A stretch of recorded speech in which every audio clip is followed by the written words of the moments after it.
Welcome back to Texas Nation. I'm Grant Levinson, and I'm sitting here with Karl, Schoening, and Martin Doporto. Guys, how you doing? Doing pretty good. How about yourself? I'm doing fantastic. Now, we're going to get into our rapid-fire segment where I'm just going to ask these guys some questions. They're going to spout off some real opinionated answers. So y'all ready? Mm-hmm. All right, Martin, we're going to start with you. Right now, who's the better team in the NBA, the Bulls or the Lakers? You got to go with the Bulls. They're 13-3 since the All-Star break. And more importantly, they're playing lights out since they got back. Noah and Boozer playing together. They're in rhythm. They're the best team in the NBA right now. Karl? You got to go with the two-time defending champions. The Lakers have really kind of put it together. Kobe's still shooting it too much for my favor, but they're healthy. And with Bynum and Gasol and Lamar Odom in the front court, they just can't lose. I think one thing y'all both mentioned is health, and that's a big key factor. Right now, who's the MVP in the NBA? Karl? I like Dwight Howard a lot. He's really been a great defensive anchor for the Magic, a team that you put a lesser center in that position and they wouldn't be contenders in the East. But right. Dwight's just a monster, and there's no other post player in the NBA that can contain him. Well, Martin? Dwight's playing good, but that team lives and dies by Hedo Turkoglu and Jameer Nelson. The MVP has to be Derrick Rose. He put the Bulls on his back and took them to first place in the East right now, and probably going to have home court advantage in the playoffs. Well, speaking of playoffs, do you think the Knicks can put it together and hold on to that 7 seed, and do you think that they can even do anything in the playoffs, Karl? No, the ball does not move enough in that system. D'Antoni always had Steve Nash in his system when they were good in Phoenix. I don't think they can put it together for a win. Martin? I think the Knicks have a puncher's chance in the playoffs against a team. They'll probably end up playing Boston or Miami, and I think that they match up good enough that they could possibly make it a good series and maybe even steal it. Okay, well, let's switch to college basketball. Of the 2 number 1 seeds left, who has the easiest road, Kansas or Ohio State?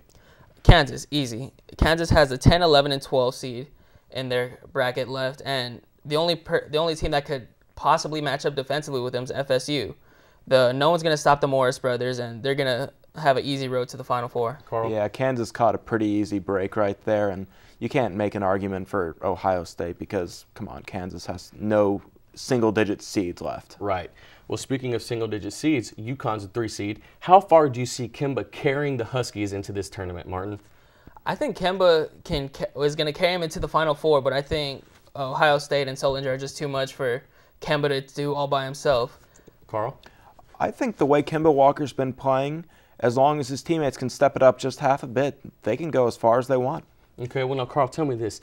Do you think the refs have affected some of these games?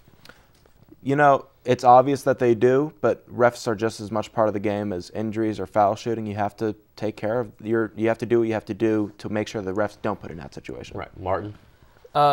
You're right about the players, but the refs have been making way too many bad calls, especially late in games where it matters the most. And you think by tournament time they'd have their stuff together and get this on the right track. Right. Now let's switch subjects to the NFL. A big important issue just popped up. The NFL owners decided to move the kickoff up from the 30 to the 35. Karl, is that a good idea or is that not? Don't see why it's up to the owners, but I like it because it kind of adds a bit more excitement. No kneels not as many kneels at the touch end zone, and I like it. I think it's gonna make it horrible. It's just the opposite. They're gonna be more touchbacks now. More kickers like Dallas Bueller and Cundiff, they're just going to kick it through. They might as well start making field goals from that distance. Exactly. It takes away the most exciting play in football. Well, Martin, do you think that the NFL is going too far with changing some of these rules? Easily, they're going way too far. They're first with all the head rules. They're trying to get too technical and trying to micromanage the game. These are fast athletes doing things in split seconds, and you can't manage every little part. Karl? You know, it's been a while since the NBA has had rule changes, but this used to always happen back in the 90s and all the way back into the 60s in the NBA. Now it's kind of the NFL's turn to make their rule changes. 10 years down the road, they're not gonna no. Okay, let's switch a little bit to baseball.